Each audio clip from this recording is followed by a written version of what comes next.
Мгм. Так, демонстрация қосам, все, болды, бастаймыз. Все, хорошо, кеттік. Так, демонстрация көрініп тұр, иә? Алдымен біз жұмыс парақтарын жасаймыз. Жұмыс парақтарын мынадай болады жұмыс парақтары, иә? Қазір көрсетемін. Так, бұндай емес. Міне, мынадай сияқты, мынау баннерлер, плакаттар, мынау жұмыс парақтары. Міне, бүгін как раз осындайларды үйренетін боламыз. Иә, оқулық бойынша, былай да. Енді бірінші балабақшаға көрейік. Алдымен чат GPT-ға кіреміз. Чат GPT қазір күніне бір 10 шақты сурет лимит береді. Иә? Тегін жасауға. Сосын жасап болғаннан кейін басқа немен кіреміз. Басқа аккаунтпен Аккаунт. кіріп, иә, әртүрлі аккаунтпен Менде солай 15 өзіне. шықпай жатыр ғой, что-то. Не шықпай жатыр? Басқа аккаунтқа өтейін десем, выйти болмай жатыр аккаунт. Бір ғана аккаунт деп тіркеліп тұр. Енді Өткенде мектеп. Аха. выйти деп кіре шығасыз. Или болмаса мынандай чат GPT-дің приложениясын жазып алыңыз. Я ноутбукқа жалпы неге. Сосын екіншіден кәдімгі Google Chrome'мен кіріңіз онда. Басқа, міне, Google'дан кіріңіз, Яндекстен кіріңіз, тоже осылай чат GPT деп жазып ше. Браузерлермен кіре беріңіз, басқа браузерлермен. Сол кезде сізде уже бірнеше. Ау? Баласы. Елімін салайын сосын. Так. Бір-екі күнде тағы салайын. Так. Дауыс өшірейік. Соткадағы GPT-мен кіре берсем бола ма қазір? Менде ноутбуктан не Я, скачивать? болады. Ага, хорошо.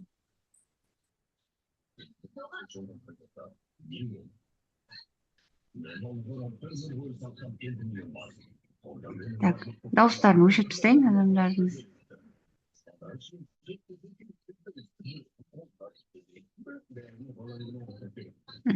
Болды. Так, телефондағы GPT-мен де жасай беріңіздер. Телефондағы GPT-дің приложениясымен жасаңыздар. Одан кейін Safari немесе Google-мен, Chrome-мен кіріп жасай беріңіздер ол жақта да, иә? Браузерлермен де кіріп. Міне, бірінші балабақшаға жасап көрейік, иә? Сосын бір пәндеріңізді айтыңыздар, сол пәндер бойынша жасаймыз. Мына жерде қай пәннің мұғалімі отырғанын білмеймін ғой мен. Сондықтан өздеріңіз пәндеріңізді айтарсыздар. Так. Мысалға, мен жұмыс парағын балабақшаға былай да кәдімгі қарапайым промптпен де жазуға болады, иә? Балабақшаға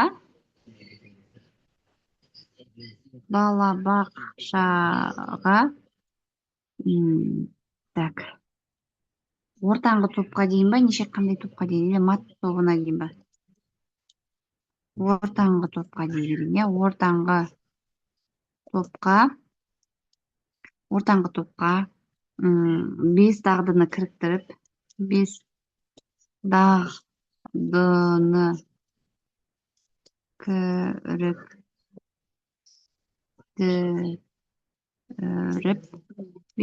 кіріктіріп,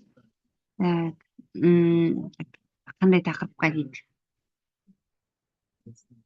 Адал азамат бойынша дейді, не? Ладно, енді. Или білім күніне дейді. Білім күніне жұмыс парағын жасап бер. Жұмыс парағын жаса. Міне. Дәл осылай промпт бердім. Қарапайым промптпен жасап жатырмыз, иә? Бізге алдымен осылай құрып береді.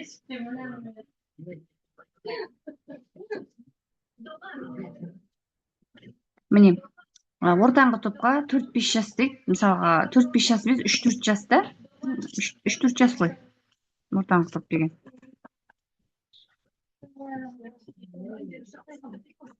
Так, бүйтіп жазамыз. 3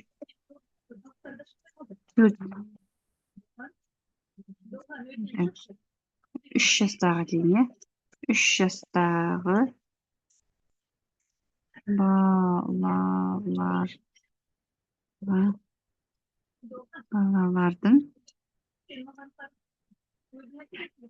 Balalardan jaz erişkiligine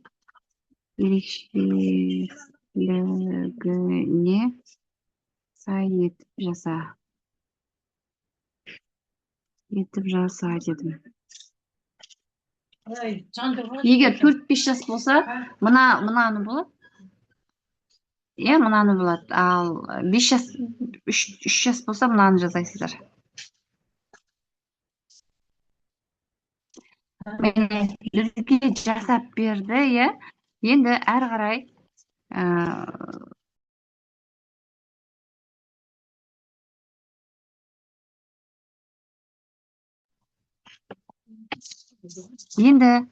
қарай осының жұмыс парағының дизайнын жасап бересіз. Не? Дизайнын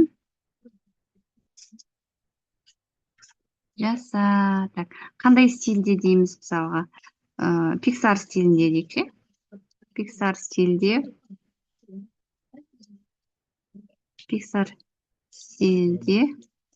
ал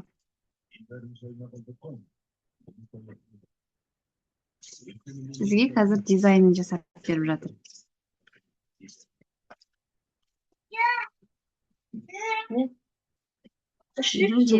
Жасап жатыр, міне. Кішкене күтеміз. Так. Ох, қараңғы отыр екен. Көзім тұрды. Иә, соны ана қыздан тығылып отыр еді.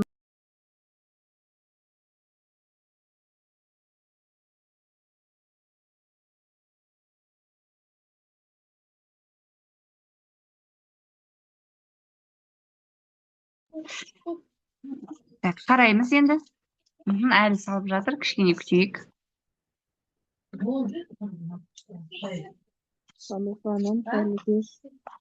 Аха, қайырлы кеш. Ау? Ноутбук алам ба? Қазір уақыт қалып жатса, бүгін көрсетем, иә? Уақыт қалып жатса. Иә. Негізі оны презентацияны мына бір күнге деп сыйдыртып отыр едім ғой, бірақ никак келмейтін сияқты. Қазір мынаны жасайсыздар, миларыңыз ашып кетеді уже. 4-ші күнге қосып, соны бөлек презентация жасайтын басқа приложениялар көп қой. Солардың әртүрлі сайтпен көрсетейін деп едім ғой. Ең желательно бөлек көрсеткен дұрыс. Платный версиясын 3 адам бірігіп алсақ болар ма екен? Ноутбук алайын ба? Ой, итаки күнде жоқ, ноутбук вообще алмай қойыңыздар. Күніне береді сіздерге 3 презентация жасауға. Лимит күніне 3 презентация тегін жасай аласыздар. Не істейсің оны сатып алып? Міне, бізге мынандай жұмыс парағын жасап берді. Енді бұл жазатын, сызатын болмағасын 3 жастағы балаға сай етіп берді. Сөмкені өзіңе ұнайтын түспен боя, менің көңіл күйім қандай дейді. Мына жерде сол жақтағы қарындашқа дәл сондай сол қарындашты тауып сызықпен қос дейді, міне. Одан кейін міне суреттерді көрсетіп атын ата. Міне 3 жастағы балаға сай етіп жасап берді, е. Бұл енді балабақшаға жасадық. Болды, кеттік балабақшадан.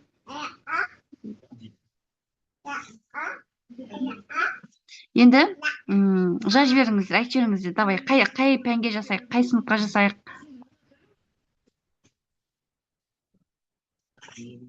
Енді сіздердің запростарыңыз бойынша жасайық. Осы бастауыш сыныпқа байланысты білім күніне болады, ең бірінші сабақ алғашқы сол туралы да сол. Давай. Аха, сіз айтып отырыңыз. Нақты не керек сізге? Мен сосын жазам. Бастауышқа білім күніне Екінші сыныпқа. Давайте. Береді ғой, бірақ енді биыл білмеймін қандай тақырып екен. Жалпы просто білім күніне ма? Иә. Екінші сыныпқа білім күніне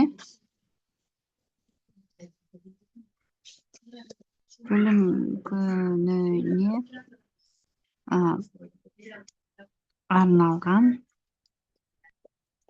жұмыс парағын жасайды, де. Адал азамат бағдарламасы.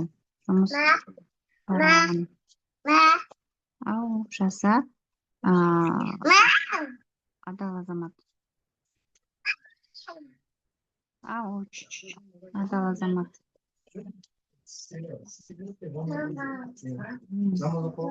Адал азамат бағдарламасын. Бағдарламасын. Так, кіріктір деп жазайын, иә? Так.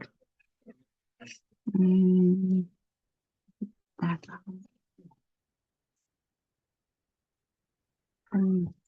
Қандай тапсырмалар болу керек? Оны да жасау керек негізі, иә? Тәрбиеге байланысты деп. Бай жасап көру керек.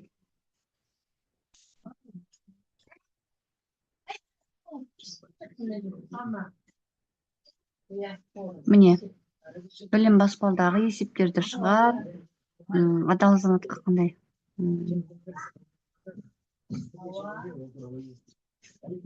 Менің жақсы ісім, менің Қазақстаным бос орынды толтыр, менің биылғы уәдем 3 жұлдыздың ішінен өз уәдемді жаз. Енді осыны дизайнын жасап бер дейміз, иә?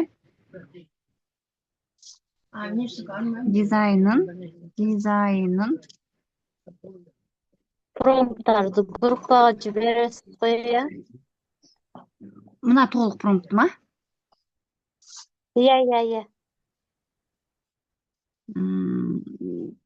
Негізі ұстаздар, мен негізгі зумда не істеп отырғаным, дайын, мына жерде мына промптты мен жаздым ғой, дәл осылай қылып өздеріңіз желательно менімен бірге жасап отырыңыздар. Иә. Промптты жазып үйреніңіздер, дайын нәрсеге ше, неше қалмай ертеңгі күні өздеріңізге қиын болады. Дайын промпт деп іздеп жүргенде лучше өздеріңіз жазып үйренсеңіздер. Так, дизайнын. Так. Иә, дұрыс айтасыз. Қандай стильде жазып үйренуіміз керек. Иә. 3D рендеринг дейін, иә? Рендеринг стильде. Немесе 3D рендеринг дегенде стиль бар, немесе аниме стилінде дейікші, давайте. Балалар анимені жақсы көреді, аниме стилде жасап бер дейміз. Тағы да келесі бір пәнді ойластырып қоя беріңіздер, иә? Жасадым мен. Аха, молодец. Жіберіп отырыңыздар сосын неге WhatsApp чатқа. Не жасадыңыздар? Жіберіп отырыңыздаршы. Жаңа аниме стиль дегенсің, тағы қандай стиль деп айтыңыз? 3D рендеринг.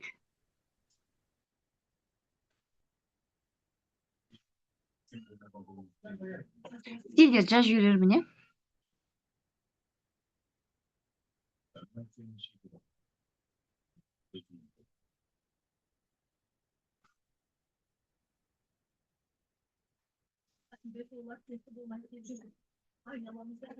Gemini емес, чат GPT-ге жазыңыздар, иә? Gemini онша әдемі шығармайды. Мен планшетпен істеп отырмын. Телефонмен істей аласыздар. Кәдімгідей, әлде телефонмен сіздер неге кіріп отырсыздар ма? Екінші телефон алып алсаңыздар күшті болар еді. Зумға кіріп отырсаңыздар егер. WhatsApp чатқа жіберіңіздер. Міне әдемі шыққан екен.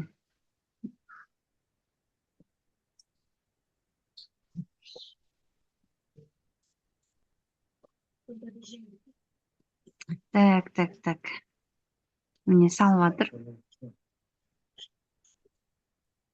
Міне.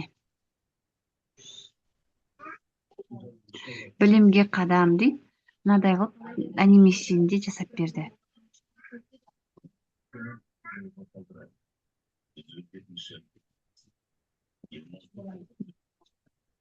Білімге қадам, адал азаматқа, білімге қадам, адал азаматқа қадам деп жазып қойыпты. Есептерді шығар, мектепке қажетті заттарды тауып жаса. Так, мынаны алып қоя берейік. Қажет болып қалар, иә?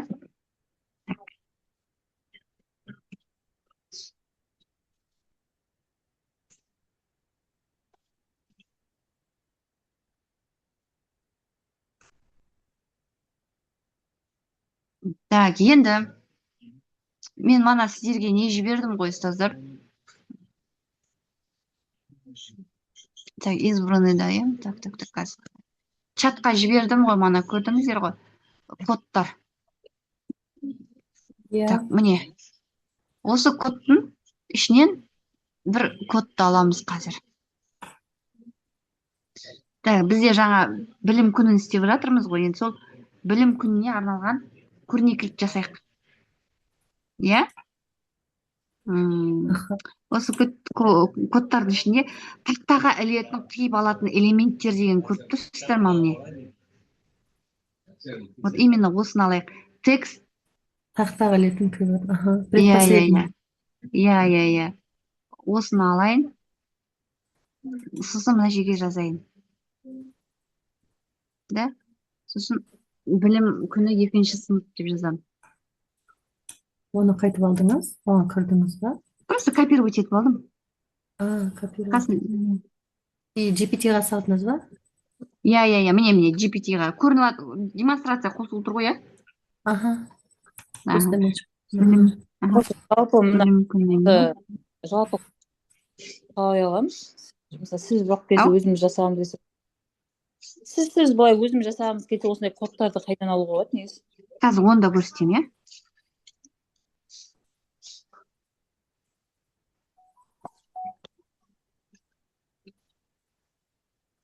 Міне, білім күніне арналған қиып алатын көрнекілік элементтерді жасаған ыңғайлы дейді, иә?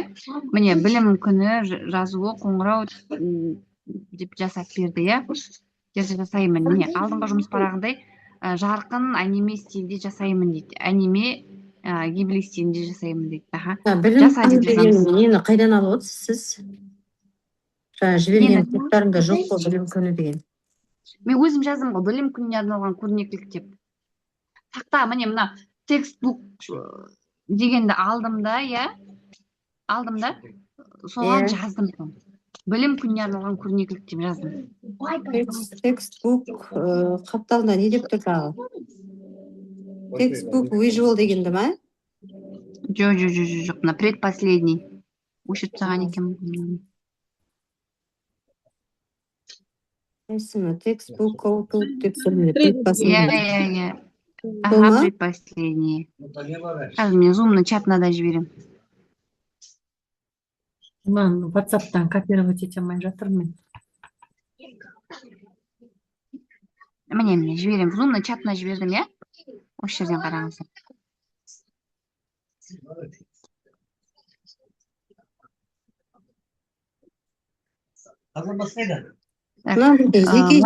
Жеке алынбайды ғой мынау дейтін. Общий алып тұр ғой. Жеке алынбай тұр ғой деймін да. Жеке алынбай тұр? Копировать алынады ғой, басқа біреуге жіберіп, соны жерге копировать шеш.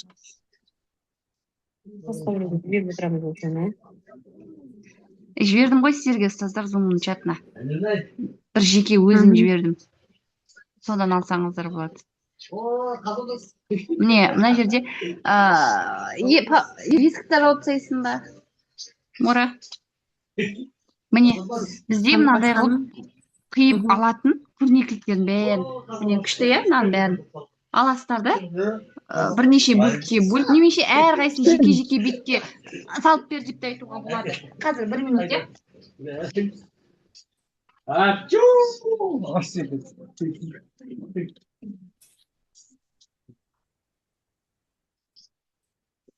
Міне, білім күніне арналған. Сандуғаш ханым, текстбук cutout деп, қандай сөз жаздыңыз? Білім күніне көрнекілік жаса дедім. Білім күніне арналған көрнекілік дедім. Қазір оларды кодты қалай жазған бәрін көрсетем, иә? Бірінші мынаны жасап алайық. Так, енді ұстаздар қараңыздаршы, мынаны енді бөлек-бөлек біз неге шығарып қиып аламыз ғой? Әлде бүйтейік, әрқайсысын жеке бір параққа түсіру керек қой. Иә, сөйтеміз. Әр детальді жеке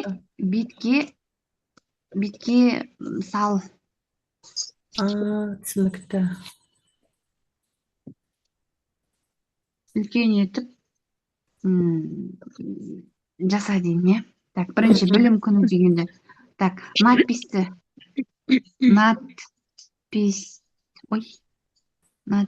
сал дейін. Надписті сал. Міне, бірінші надписті саламыз, одан кейін нені саламыз, міне, аларды.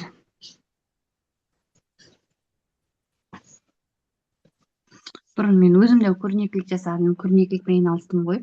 Бір көрнекілікті біз мысалға дизайнды 3 күн жасайтын едік. Фотошоппен, алдымен интернеттен іздейміз детальдарын. Планшетпен саламыз одан суретін деген. Жоқ болғанда интернет деген суреттер жоқ болды ғой, ол кезде деген. Қазір әлде қайда тиімді ғой. Мына вообще рахат екен ғой, рахат ғой. Қазір оны жасап алдық. Көрнекіліктер жасап үйренсек қой. Жаңа бар ғой. Соңғы болмай шықты ғой. Текстбук 3D-ні салып едім. Кәдімгі сурет шығарып берді менде. Білім күніне арналған. Кәдімгі обычный сурет салып берді. Білім күніне арналған көрнекілік деп жаздыңыз ғой, Иә. Иә, мамам обычный сурет салып берді. Тап, менің жібергенімді жасадыңыз ба? Де салдым мен. Сол ма? Предпоследний. Предпоследний. Иә. Катаут деп тұр ғой. Текстбук катаут деп тұр. Аха. Мен дәл загрузка жасап жатыр. Иә, ұзақтау жасайды енді.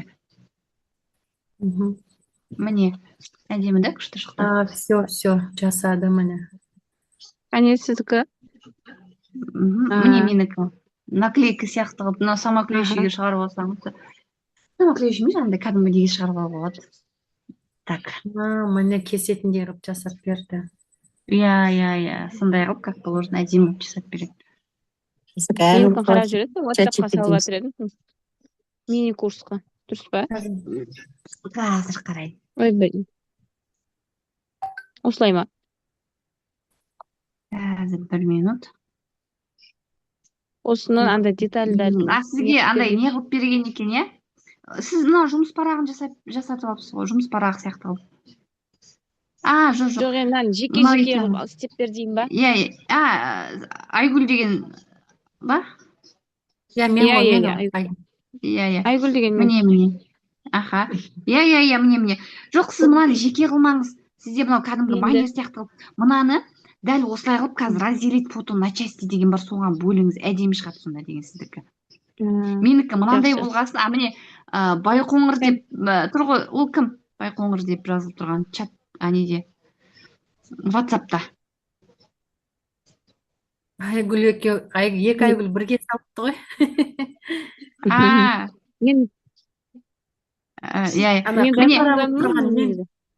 Иә. Міне, қараңыздаршы, мына жерде сіз бөлесіз уже.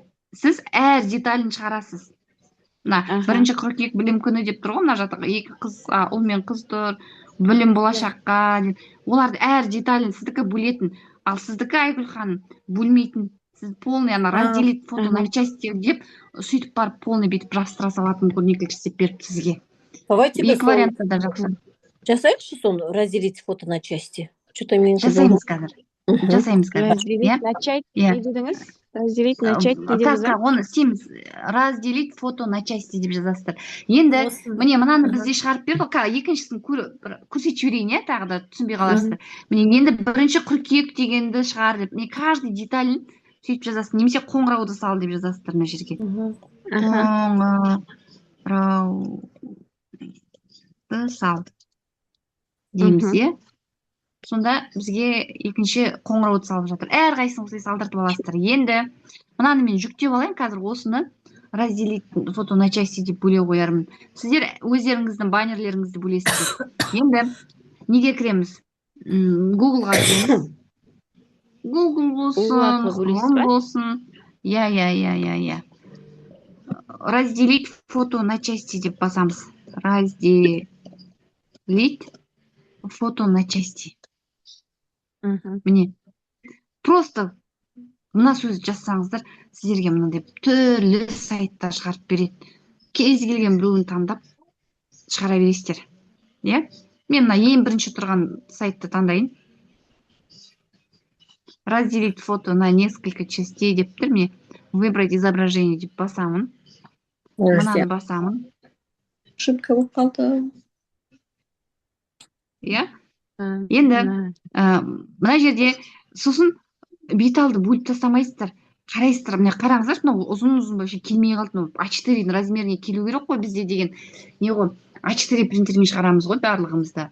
Мындай постоянно баннер қылып шығармаймыз, анда жерге барып жүрмейміз.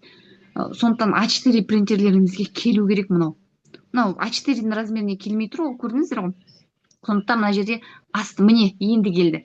Міне үстін 3 дедім, астын 2 дедім. Енді әркімнің баннеріне қарай ол. Сіздерге олай шықпауы мүмкін. Мына жерден қарайсыздар. Мынандай болса да келмейді. Немесе мынадай болса да келмейді. Мынау уже 4 бұрышты А4. 4 бұрыштың А4-дің примерно білесіздер ғой өздеріңіз түрін қандай екенін. Міне, мынау А4-дің түріне келіп тұр, иә. Енді далее дейміз әрі қарай. Zip қылып разрезать дейміз. Болды, скачать дейміз. Міне өзі автоматом скачать етіліп жатыр. Ең біріншісіне салдыңыз ба? Ең біріншісіне салдым. Екіншісіне, үшіншісіне де сала беруге болады. Разница жоқ. Сосын скачать деп басамыз. Міне, скачать етілді. Енді бұны ашып қараймыз. Иә, извлечь деймін. Так. Міне, бізде осылай бөліп берді. Міне, мынау А4-дің размері уже көріп тұрсыздар ғой. Міне. Осылай қылып бөліп берді. Дәл осылай қылып принтерден шығарып алып, сосын немен скотчпен, біз өзіміз скотчпен істейміз. Скотчпен артын бетіп жалғай қоямыз. Так, болдық, иә? Бұны түсіндік. Чат GPT-мен істеп жатсыз ғой, иә? Иә. Барлығын чат GPT-мен істеп жатырмын. Сандуғаш ханым, чат GPT жеке-жеке кесіп алып ыңғайлы етіп сурет ретін жасай алмадым деп шығып тұр GPT. Жеке-жеке сурет ретінде әр деталін сурет ретінде сал деп жаздыңыз ба? Сіздікі может жаңағыдай қосылып тұрған сурет шығар. Сіздікі қандай суретіңіз соған байланысты ғой. Сіздікі полный бір баннер болса, онда келмейді. Жаңағыдай мен сияқты болса, мындай әр деталь осындай ма суретіңіз? Жоқ, ондай болып тұрған жоқ сол. Онда сізге бөле алмайды. Осындай болса, сіз жаңағыдай қылып бөлесіз, онда разделить фото на части деп алып, соны бөліп, бір жола баннер қылып шығарасыз. Егер солай шықса.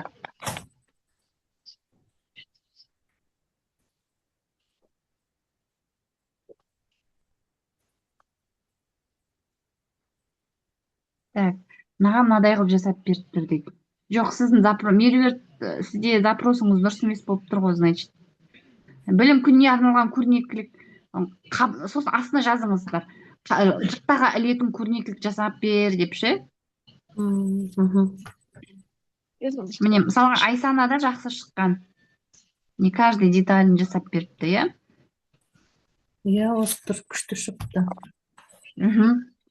Так, енді әрі қарай тағы да жаңағы кодтармен жұмыс жасап көрейік. Бізге көрнекілік жасап берді, иә? Енді бір баннер. Так. Шағын комикспен түсіндіру дейді. Так. Тақырыптан ойын көрнекілік жасау. 3D көрнекілік. Тақырыпты жарқын 3D көрнекілікке айналдыру. Давайте мынаны көрейік. Тақырыпты. Мына білім күні деген тақырыпты аламыз да. Иә? Кез келген надписті. Текстбук 3D деп тұр ғой, именно сол кодты алыңыздар. Осы жаққа зумға саласыз ба сіз? Иә, салам. Так, білім күні дейін. Білім Біз жазып көрейік. күні. Так, міне. Так, 1 минут зумға жіберейін.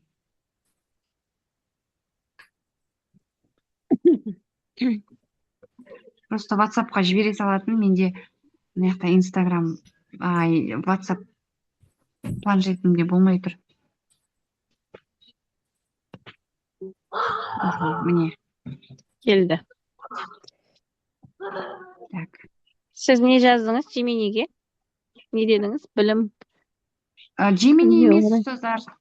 ChatGPT деген ғой.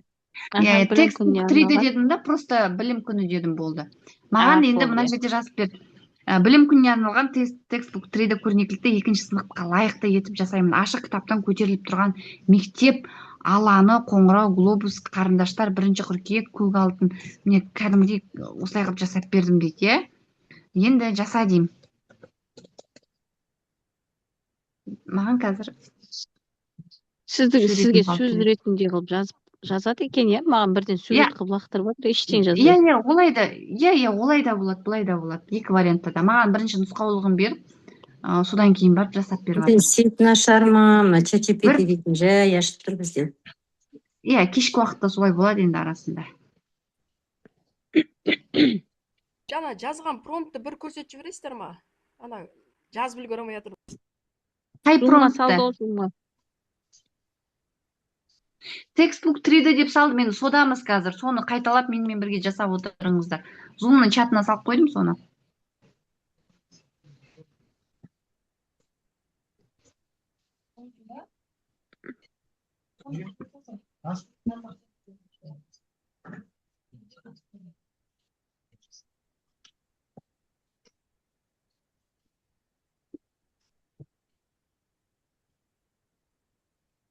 Міне, мынандай 3D көрнекілік жасап береміз деді ғой. Әдемі да тоже. 3D қылып жасап бергеніне. Кез келген көрнекіліктерді осылай 3D форматта да жасап бере алады. Оны да үлкен қылып шығара аламыз ба? Жаңағыдай разделить фото на части деп үлкен қылып шығара аласыздар. Осы жасаған көрнекіліктердің бәрін неге чатқа саласыз ба? Салайын, иә? Ханым, кеше жаңа текстбук білім күніне көрнекілік жаса деп жаздыңыз ба, я просто білім күнінде жаздыңыз ба? Текстбук 3D білім күні дедім болды. Оған, ол мына код сол үшін, иә, артық промпт жазып отырмас үшін, только бір код беріледі и тақырыбын ғана жазасың. Болды, әрі қарай өзі шығарып береді оны. 1040 промпт жазып отырмайсың, сол үшін ғой. Енді так, процесті қадаммен көрсету, салыстыру кестесі, интеллект карта, ереже, оқулық мәтіні бойынша тақырып қиып алуға болатын карточкалар. Так. Тақырып бойынша үлкен оқу постері дейді, иә? Енді давайте мынаны жаса болады ма сонда? Ау? Деген жерге білім күні емес, басқа жаңа жыл деп қалаған неге жазсақ шығарып береді, иә? Кез келген. Апай, менікі қарап жүріңізші. Күшті екен. 3D болды ма? Бұл ана Зумға промпт салдым. жаза алмайтын. Зумға салдыңыз, қазір. Промпттан қиналатын адамдарға өте күшті не да мынау деген код. Қазір сондай кодтардың бірнешеуін жасаймыз, иә, бірге отырып. Не, зумға неге жіберілмейді істеген нәрселер? Жіберіліп жатыр ғой міне. Сіздікі вообще әдемі болып шыққан екен. Барлық педагогқа саласыздар ма? Яғни чаттың несін таппай отырықшы промптты. Ұстаздарға мен жаңа жібердім ғой. Мына неге жіберіп жатырмын ғой, менде просто WhatsApp-пен ыңғайсыз мына жерге бүйтіп отыру уақыт кетіп қалады. Сондықтан сіздер мен не жіберіп жатырмын мына жерге, соны чаттарға жіберіп отырыңыздаршы, чатқа. Не, мини чатқа салайын ба? Иә. Мини чаттағылар, мини курстағылар. Мен көріп отыр едім ғой, чатқа қалай жібереді екен. Мини курс қасаңыздар. Иә. Сол WhatsApp чатқа жіберіңіздер, иә? Сол ең дұрысы. Енді болды. Мынаны жауып тастайым, білім күніне кетейік болды. Иә? Енді бір кез келген бір тақырыпқа, иә? Ол сізде мектеп бола ма, балабақша бола ма, басқа любой не болады, өздеріңіздің пәндеріңіз бойынша жасай беріңіздер. Давайте бір кез келген бір пәнді алайық. Да, менде оқулық бар айтпақшысы, сол оқулықпен оқулықты скриндап алғанмын. Қараңыздар, енді текстбук визуал деп тұр. Мынаны алам, оқулық тақырыбынан жалпы көрнекілік. Иә? жалпы көрнекілік кез келген оқулықтан жалпы көрнекілік жасап береді. Міне алдым текстбук визуал. Міне жібереміз ұстаздар. Алыңыздар да осыны неге жіберіңіздер? Чатқа жіберіңіздер, WhatsApp чатқа. Мен жібере алмаймын әйтпесе. Так, болды, кеттік. Новый чат аштым. Чат GPT-ден. Енді плюсты басам. Плюсты басамын. Фото дегенді басамын да, мына жақтан мен өзімнің кітабымды, оқулығымның бетін алайын. Так, оқулығым қайда менің? Міне. Мысалға, міне, мына 2 беттегі оқулықты алдым. Скриндап алдым. Ол сізде 4 бет бола ма оқулығыңыз? Білмеймін. Тақырыпты аласыз. Ертең өтетін тақырып дейік. Мынау тарихтан менде, тарих пәнінен. Міне, екеуін прикрепить еттім. Сосын просто жаңағы кодты сала салам болды. Текстбук визуал. И все. Бізде балабақшада арнайы кітап, нелер жоқ қой. Қалай не қыламын? Жоқ қой енді. Сіз кәдімгі мақта қыз бен мысық ертегісі бар ғой, соны скриндап аласыз да, мынаған текстбук визуалға салып жіберіңіз. Жақсы. Міне, бұл суреттерді алдым. Бұл 6-шы сынып Қазақстан тарихы Қарахан мемлекеті 1942-1212 жылдары тақырыбы дейді.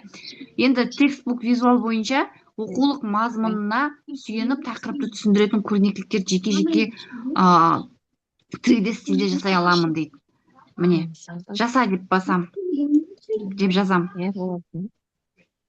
Кейбір кезде сразу суретін шығарып береді, кейбір кезде осылай алдымен нұсқаулығын береді. Мынаған келсен, жаса деп айтасың. Ұстаздар, дауысын басып отырайық.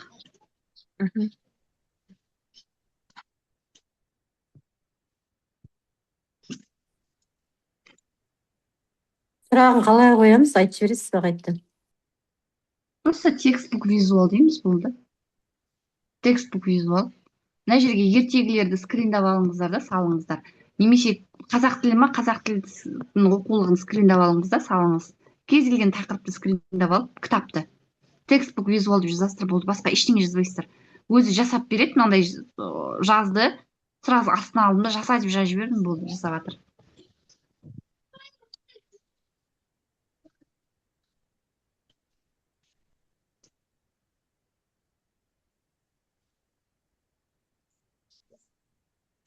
Қазір зумда отырмын. Міне, 3 күндік мини курс барысында зумда қанша адам отыр? 34 адаммен жасап отырмыз.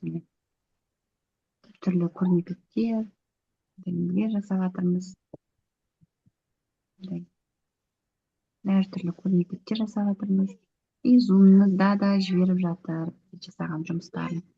Қараңыздар, қандай әдемі жұмыстар жасап жатыр.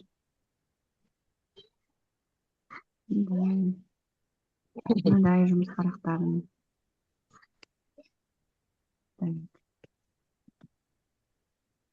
Мен GPT-мнің оқулық бойынша көрнекілік жасап жатырмыз арнайы кодтармен.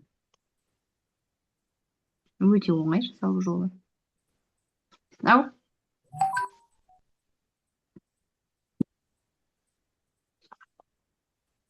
Бір сұрақ қойсам бола ма? Неге GPT-да тез бітіп қалып жатыр, лимит сурет жасауға? Беріңіз.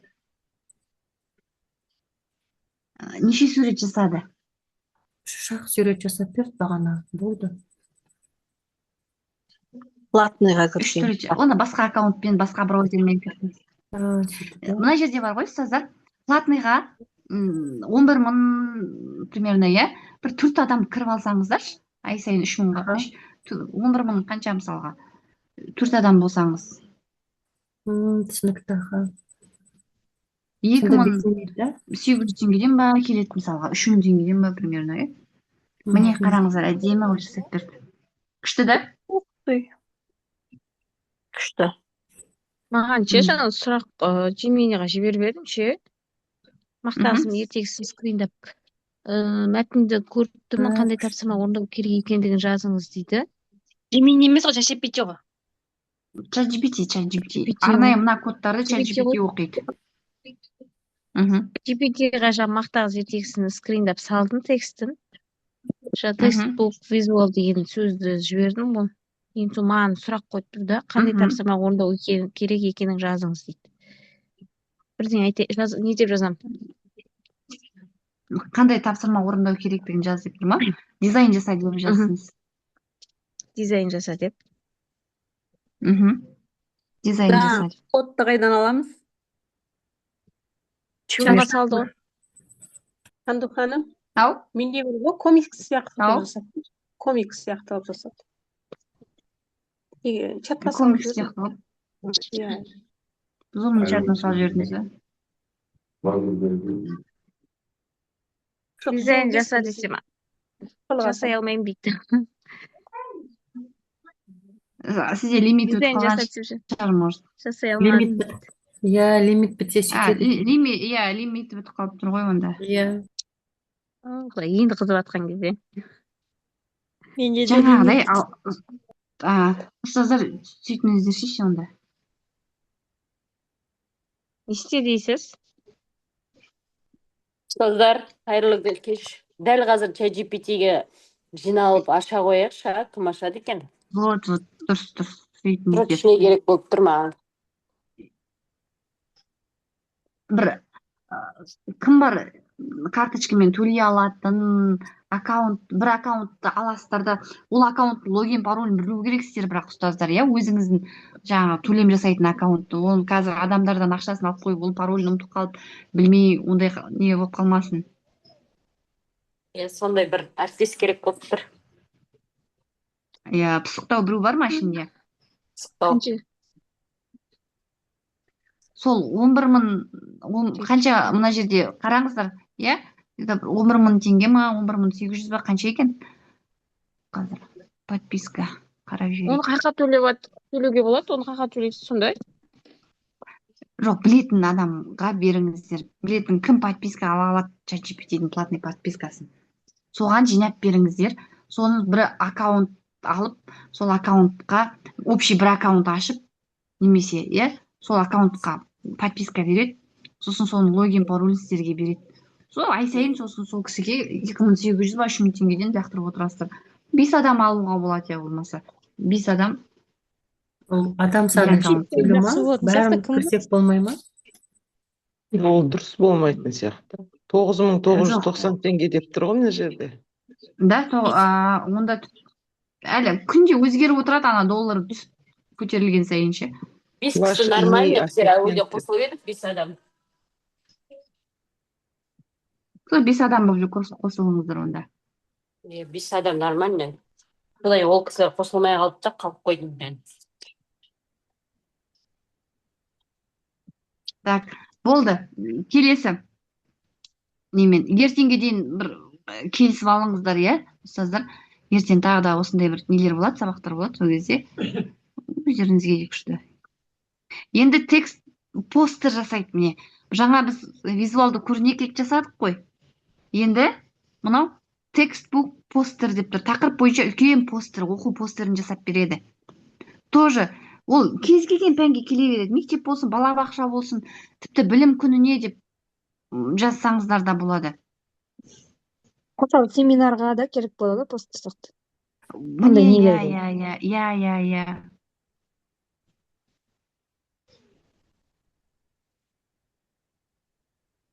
Так, міне текстбук постер деймін де, жаңағы бір оқулығымды аламын. Немесе осы жерге тақырып жазып жіберсем де болады. Тақырып жазып жіберейін бәлде. Кітапты не істемей. Давайте, так, Қарахан мемлекеті. Сабақтың тақырыбына келе ма? Мысалы, математика, тағы басқаларда пайдаланамыз ба? Осыны. Өзіңіз бересіз ғой тақырыбын. Иә, барлық пәнге жарайды ғой. Міне, барлық пәнге келе береді. Мына жерге тақырып текстбук постер дейсіздер де, тақырыбын жазып жібересіздер. Немесе кітапты прикрепить етесіздер. Кітап болмаса жаңағы скриндалған бет бар емес па? Ертегім осы мәтіннің ба? Соны скриндап жүрсеңіз, сол бойынша сізге үлкен постер жасап береді. Немесе білім күні деп те қоюға болады. Балалар күні деп қоюға болады. Алтын күз деп қоюға болады. Мына постерді алып. Мен жіберіп жатырмын ғой зумға ұстаздар. Соны чатқа жіберіңіздер, чаттан сұрап жатыр. Жібердім ғой Сандуқ ханым чатқа. Жібердіңіз ба? Все болды.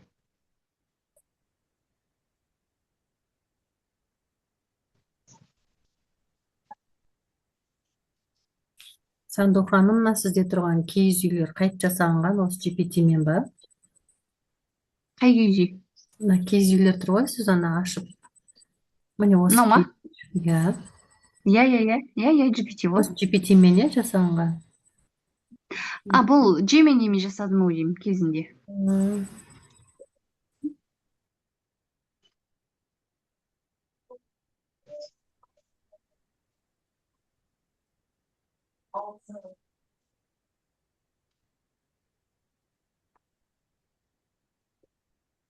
Міне постер жасап берді бізге.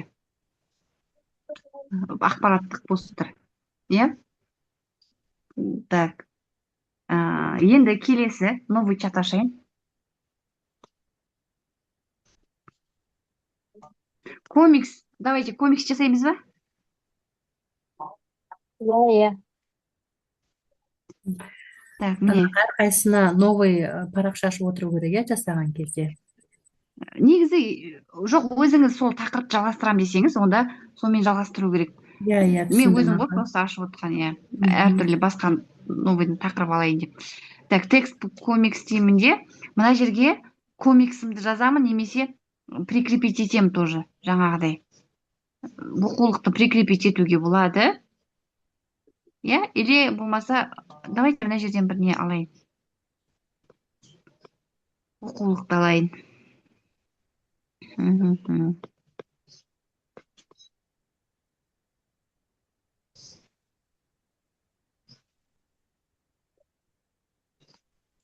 Так, міне.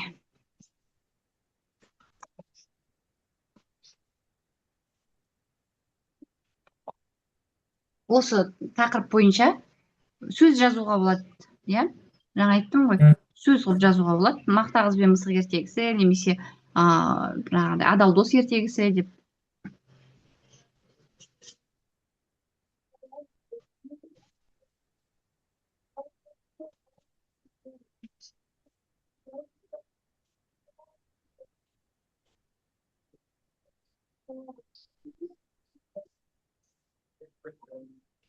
Жаңа сіздің жасыңызда комикстен кейін адал дос ертегісі деп жібердіңіз да?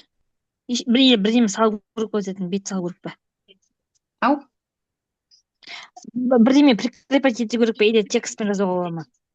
Текст жазуға болады. Мен ғой өзім прикрепить еткен. Негізі лучше прикрепить еткен.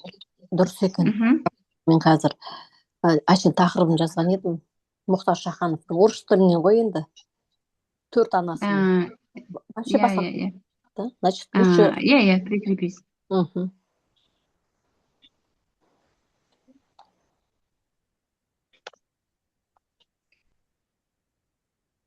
Сандуғаш ханым, бұған видео жасауға бола ма? Қандай видео? Мысалға, осы суреттерден бір видео жасап шығаруға бола ма?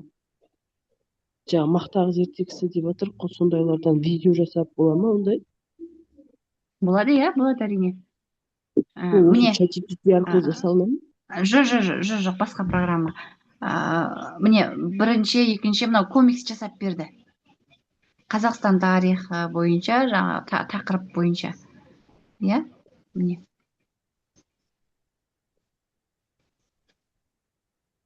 Қарлық қағанаты деген тақырып. Дәл осындай ғой. Енді тарихты түсінбеген адамдар бұл немесе, бірақ әдемі қылып жасап берген мына оқулық бойынша, иә? Бастауыштан да, математикадан да осылай жасауға болады. Бұдан бөлек қараңыздар, енді мына жерде тақырып бойынша еще не бар, тағы да айтайын ба? Салыстыру кестесі бар. Одан кейін интеллект карта жасауға болады. Дәл осылай қылып жасай бересіздер. Иә? Қиып алуға болатын карточкалар жасап көрейік. Сонымен тоқтайық та, мынандай кодтарды қалай жасау керектігін көрсетемін.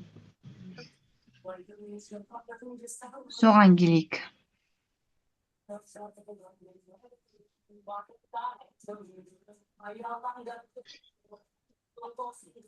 Сандуқ ханым, жаңағы разделить бар ғой. Сода сіздің пайдаланғаныңыз платный тұр ма? Сіздің пайдаланғаныңыз платный ма? Жоқ, бесплатный. PDF платный депті да, сіз zip папканы скачать еткен деді. Иә, зиппен істедім, зиппен. PDF-мен істеген жоқпын. Иә, жақсы. Осы кезде не салып жатсыз? Мынау тақырып бойынша қиып алатын көрнекіліктер. Қиып алатын карточкалар. Оның суретін өзіміз береміз ба? Иә. Суретін дегенде жаңағыдай оқулық бойынша. Оқулықты прикрепить етесіздер ғой тоже. Жаңағыдай. Оқулық болсын, скриндап алған мәтіндеріңіз болсын, ертегінде скриндап алсаңыз сөйтесіз. Менде просто мына жерде скриндалмаған, ертегі ештеңе жоқ. Тек қана кітаптар бірыңғай. Жоқ, ертегі менде. Қазір қарап қой. Ертегі болса, ертегімен істейтін. Айт жоқ. Ладно, онда мынаны бір кезілген тоже бір оқулықты тың бетін прикрепить етемін. Міне, прикрепить еттім.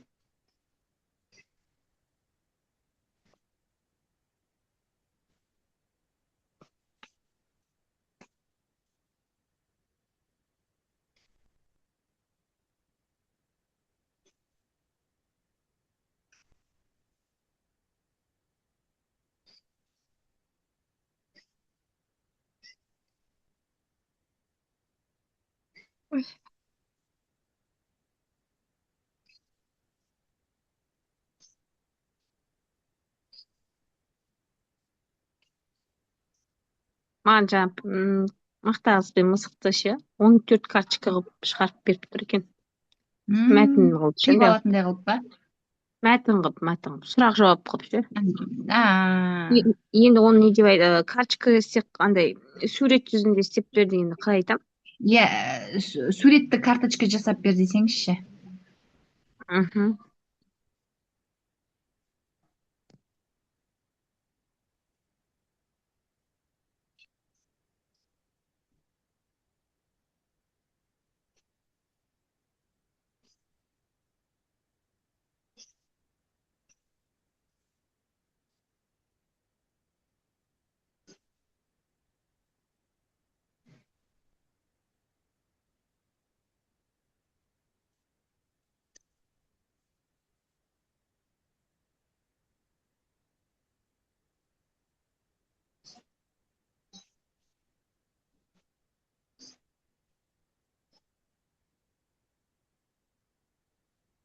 Так, міне менікі мынандай болып шықты.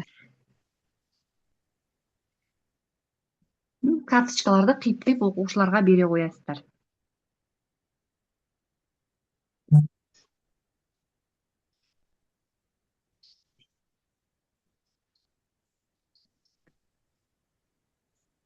Әдемі шыққан, иә. Сіздікі жаңа платный канал ғой, иә? Сіздікі? Иә, платный. Иә, платный. Менде ChatGPT-дің платный. Біз енді бірнеше күніне бірнеше ақшасын қалай не қыласыз деген ғой. Қаға төлейсіз? Қалай төлеп кірдіңіз? Сол мына жерге подписаться деген жерге басамыз. ChatGPT-дің несіне ма? Иә, перейти на про деп тұр ғой. Сол жерден өзіміз төлеп кіріп аламыз, иә? Иә, карта номерлеріңізді істеп енгізіп деген сияқты. Міне плюс таптым деген. Именно управление подписки деп тұр. Менде мына жерде сіздерде перейти на плюс деп тұрады. Бір айға, 2 айға әлде бірнеше айға береміз сразу подписка? Жоқ, не істейсіз бірнеше айға. Ертең ішіндегі функциялар өзгеріп кетуі мүмкін, тағы басқа. Мені осы бір жылға алып, сөйтті ғой, былтыр ChatGPT қуа бастады ғой. Содан мен бір 7-8 ай ма 9 ай ма ChatGPT-ға вообще кірмей кеттім. Только бірыңғай Gemini'мен жасап кеттім. Қайтадан жақсы болғаннан кейін бір айға кірмей. Бір айлық ай сайын кіріп отырасыз ғой.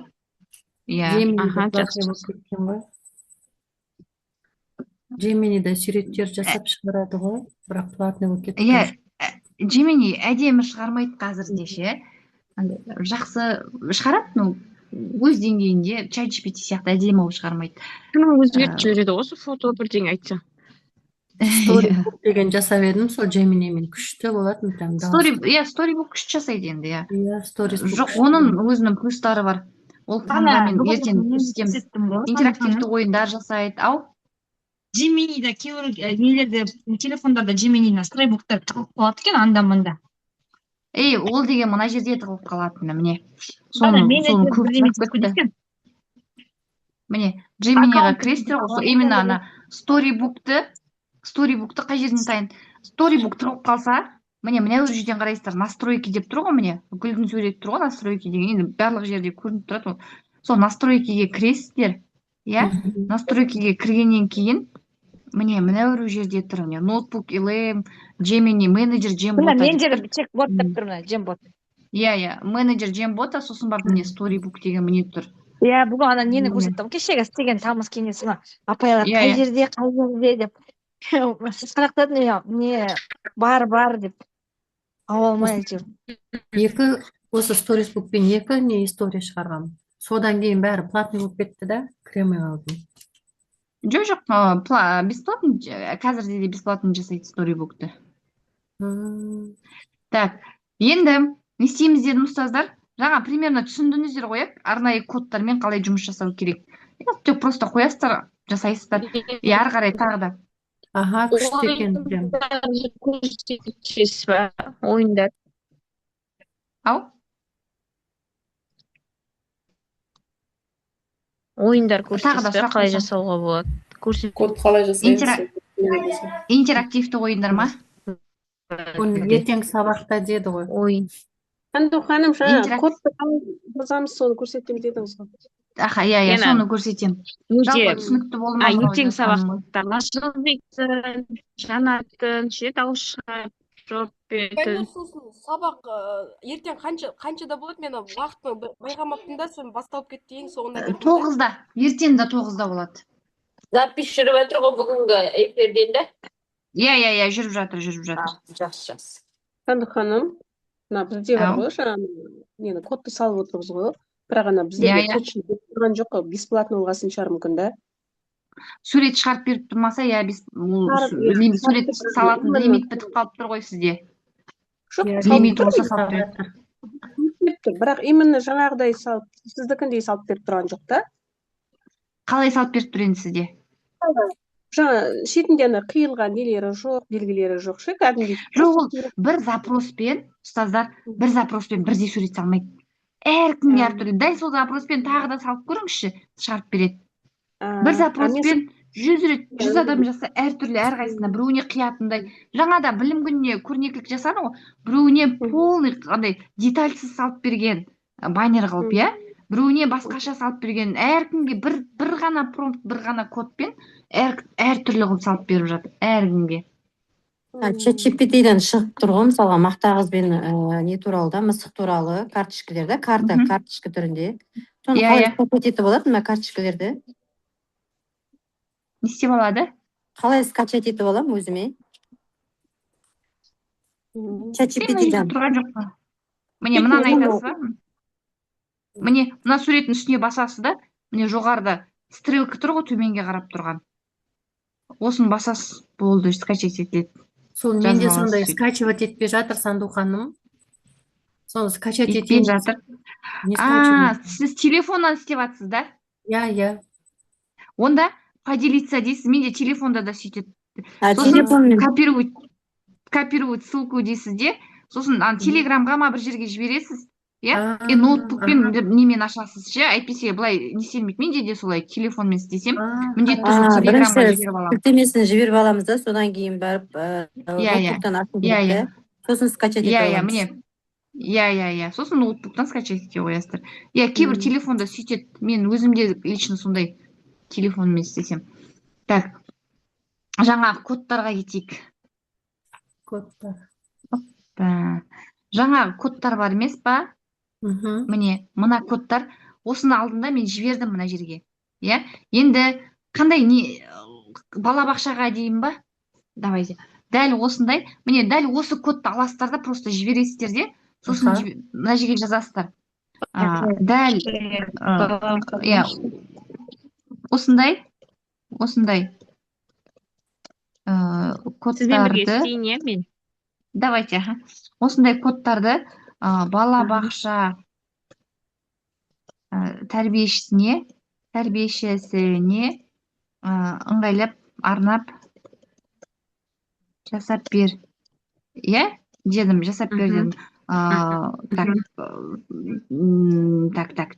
5 дағды бойынша көрнекіліктер, жұмыс парағын жасауға,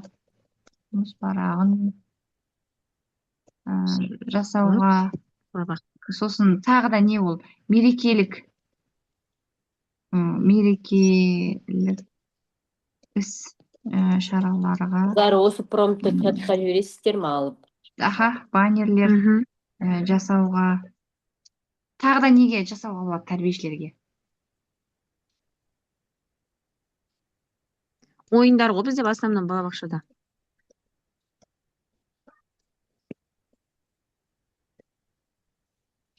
Қандай ойындар? 5 дағды бойынша ойын ойнатамыз ғой біз. Соны не қыламыз ба? Жазалам ба? Ана, Сандуқ ханым, қаржылық сауаттылыққа тоже істеуге бола ма осылай? Қаржылық сауаттылық. Иә. Балабақшаға қаржылық сауаттылыққа ойындар дейін, иә, балабақшаға қаржылық сауаттылыққа арналған ойындар жасауға арнайы кодтар жаз дедім, болды. Арнайыдан кейін не жаздыңыз? Арнайы ойындар, қайда? Арнайы кодтар жаз. Оның чатына жіберем, иә, ұстаздар. WhatsApp чатқа жібересіздер. Бірінші кодты жібересіздер. Иә, манағы мен берген кодты. Сосын соның астына дәл жаңағын жібересіздер.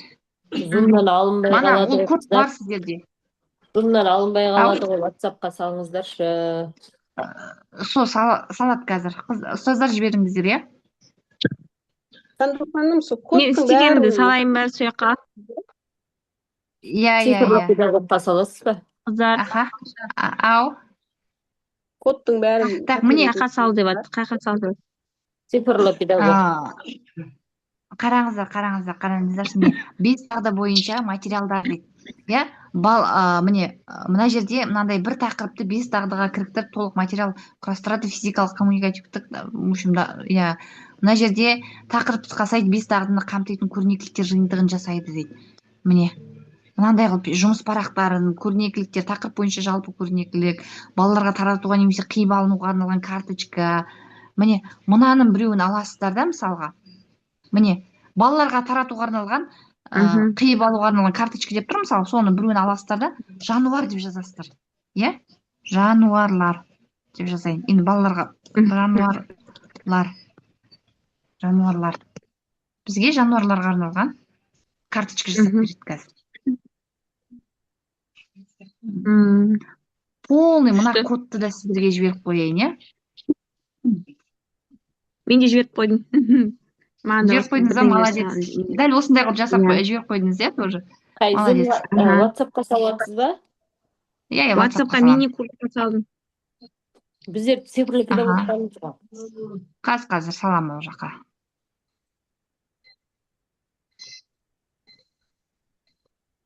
Так, мә, саған мына жақта да кетіп жатыр. Презентацияға, мынаған. Енді бір уақыттарыңызды бөліп, мынаны бәрін артынан бір жасап көріңіздер. Кодты қалай жаздыңыз қазір неше түрлі неге жасалып беретінді? Ой, копировать ете алмай қалдым ғой. Қайтадан бастап істейін. Ағылшын сабағына салып жатса деймін, тағы бір салып отыр. Так, полный копировать етейінші, наверное. Ағылшыннан? Мини-курсқа бір апай салып отыр, ағылшын сабақ туралы.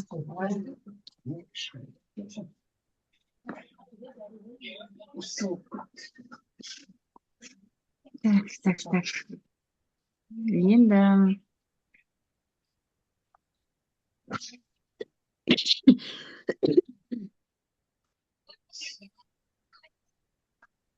міне жануарлар деп еді, мына қараңыздаршы, күшті қылып істеп берді. Дәл осылай жаңағы нелермен арнайы промпт жазбай ақ кодтармен жасай бересіздер. Бастауышқа бір көрсетіп жібере аласыз осындай кодтарды. Давай көрсетем, айтыңыздар. Любой пәнді айтыңыздар, иә? Сандықхананың бәрін копировать жібересіз ғой да, чатқа. Копировать етіп уже жіберіп қойдым. уже. Чатқа салып қойдым. Ағылшыннан промпттар салып қойдым чатқа. Молодец. Бастауышқа жасау Давай, үшін. бастауышқа істейік та. Тақырып айту керек па ол үшін қалай? Жоқ, бағана бірінші жіберді ғой. Сол кодты салмайсыз ба, сосын артынан жазасыз, иә, бастауышқа деп. Иә. Манағы жіберген, міне. Ау? Код жасау ғой да? Иә, енді код жасау ғой, енді соны үлгі ретінде манағы мен жіберген, ең бірінші жіберген код бар ғой. Соны бәрібір де қоясыз, мына жерге бүйтіп қоясыз да. Иә, мен уже жаздым ғой осындай. Міне қойдым да, сосын жаздым мен. Ой, қайда кетті? Міне, мынаны бүйтіп жаздым. Мына жаздым, міне. Осындай кодтарды балабақша тәрбиешісіне арнап жасап бер. 5 дағды бойынша көрнекіліктер, жұмыс парағын жасауға, мерекелік іс-шаралар, баннерлер, презентация, дайын ойын жасауға жасап бер дедім, в общем. Енді мына жерге дәл сол кодты уже міне жоғарыда тұр ғой, мен қайтадан жібермеймін. Енді осындай кодты қайтадан жазам. Осындай кодты бастауыш. Иә. Бастауыш сыныпқа барлық пән бойынша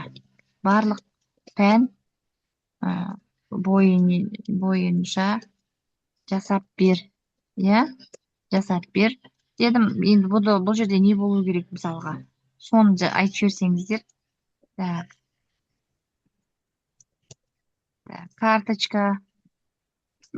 Мына бастапқы запростарын түсінеді, бірақ мына уже бізде карточка барлығы кетті ғой мына жерде.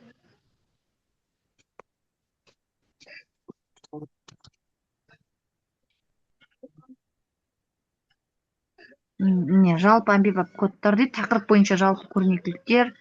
Иә, үлкен тақырыптық постер жасап бер дейді. Енді математикаға тақырыпты балаға түсінікті етіп түсіндіру.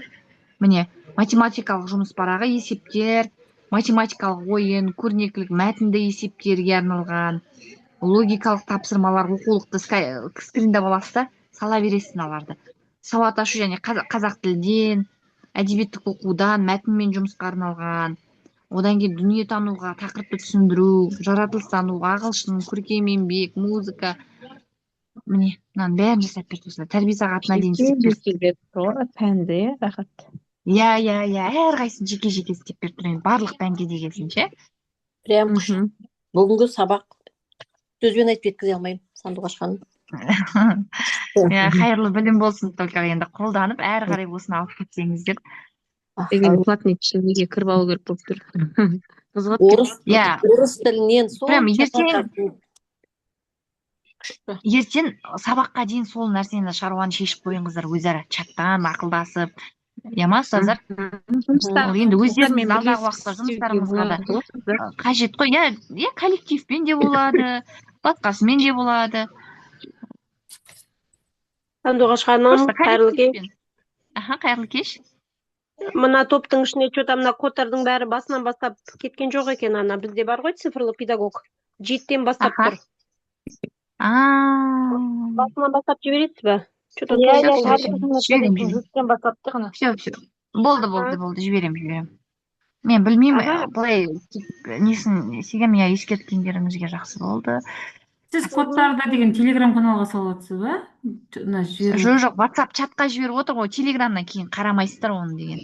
Бұлай салып қоям ғой телеграмға да. Так. 5 дағды бойынша мына біріншіден бастап салайын, иә? Так. Біріншіден 6-ға дейін салам да?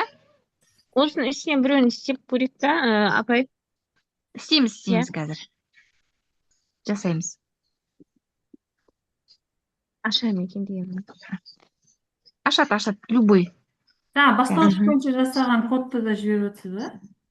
Жіберем, бірінші балабақшаны жіберіп алайын, чтобы екеуі шатаспасын. Так.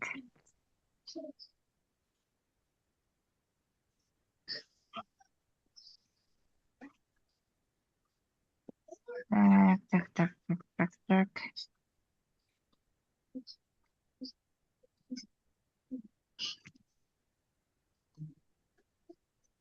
Мынау басы балабақша, енді бастауыш деп жіберейін мына жерге, бастауышқа код. Енді кім қандай пән солай жасай бересіздер, иә? Мына кодтарды қойып, мынау балабақшаға, бастауышқа, жағы орыс тілге деген сияқты. Так. Енді келесі бізде бастауыш міне.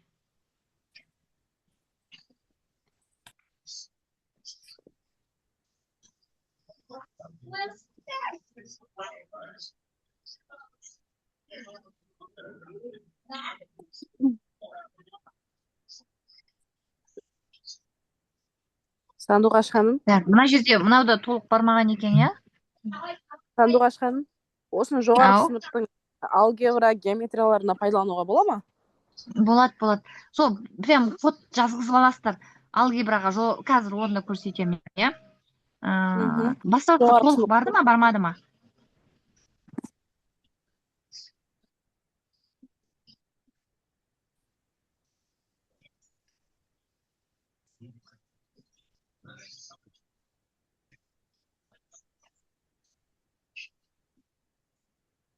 Қазір бастауышқа тағы жіберейін. Оны қалай білеміз, толық барды ма, бармады ма? Міне, жіберіп жатырмын, толық бармаған екен. Жібердім, болды. Жібердім, екеуінде.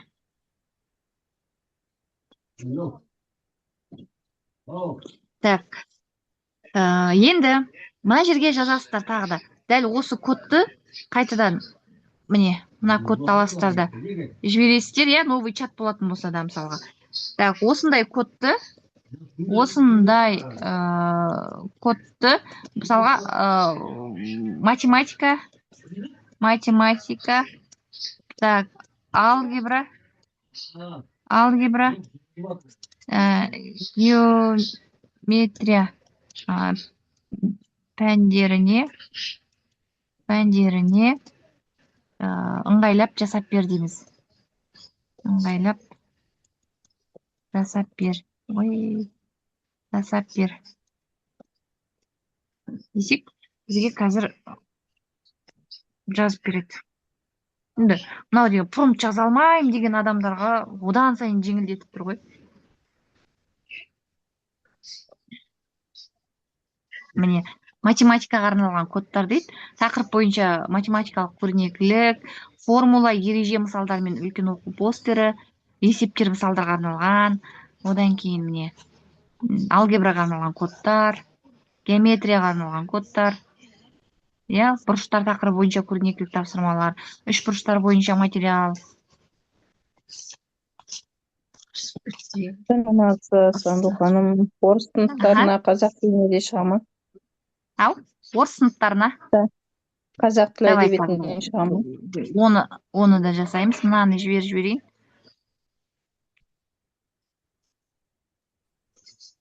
Перевод. У меня банка пища, не мои книги.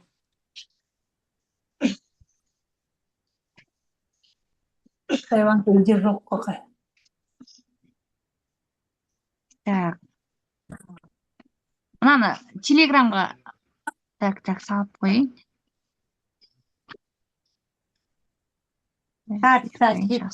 Нұргүлге апарып тастайсың матчамда. Қалай дедіңіз? Қазақ сыныбына орыс тілден ба, или орыс сыныбына қазақ тілінен ба? Қазақ тілі мен әдебиеті орыс сыныптарында. Қазақ тілі мен әдебиет. Әдебиеті не орыс сыныптарына С2 дейді ғой. С2 дейді ғой. Ыңғайлап жазып бер. Еруат, қарап М, келейінші. так. Апайлар, дауыстарыңызды өшіріп қойыңыздаршы. Сіздер дауыс өшіріп қояйық, иә, басқаға кедергі келтірмейік. Міне, орыс сыныптарына арналған қазақ тілдік кодтар, тақырыптар, одан кейін сөздік қормен сөйлеуге арнайы 4 тілдік дағды бойынша дейді, сосын грамматикаға арналған кодтар, орыс тілі сыныптарына арналған қазақ әдебиеті, мынаны полный қазір жіберемін. Жіберіңізші. Жақсы, рахмет. Сануар ханым, егер де Ал. орыс сыныптарына мысалы біз ана дүйсенбі сайын оларға не өткіземіз ғой? Классный час дейді. Сондайлар бар ма ана? Класс сағат өткізесіз, да? Иә, оның әр несі бойынша Тәрбие сағат. бұл жоспары тәрбие бойынша сағаты, өзінің сағаттары болады ғой, аға, тәрбие сағаттарын, орыс сыныптарына. Так, тағы да түсінбей қалдым сұрағыңызды, ше, бір қойып жіберсеңіз. Миым қорытпай жатыр. Әр сынып жетекшісі орыс сыныптарына, енді қазақ сыныптарына да дүйсенбі сайын өткізеді ғой сынып сағаттарын. Иә. Аха. Соған енді ана көрнекілік жасау үшін. Все, түсіндім. Бүйтеміз онда. Орыс сыныптарында, иә? Сынып сағаттарына арналған, иә?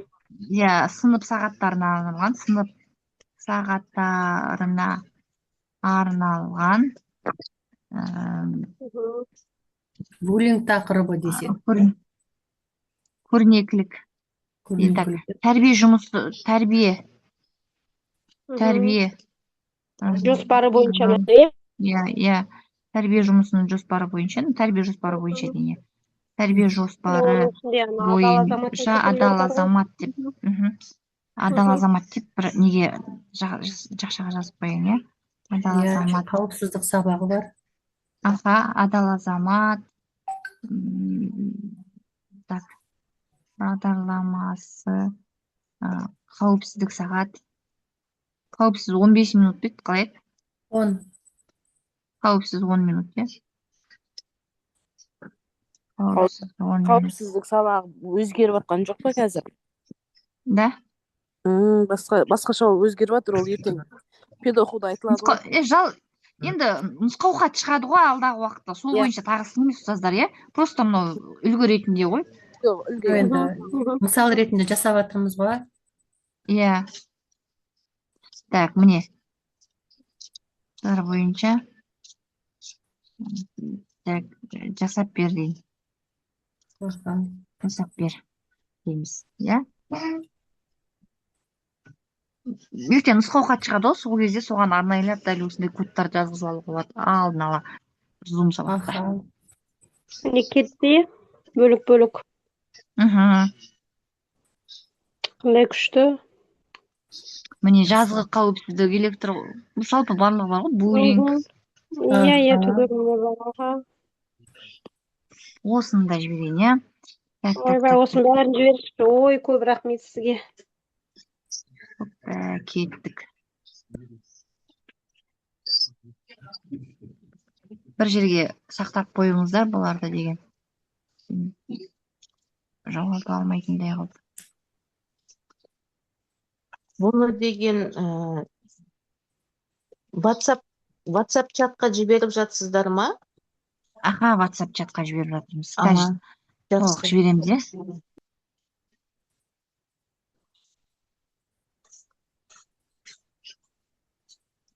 Так. Болды.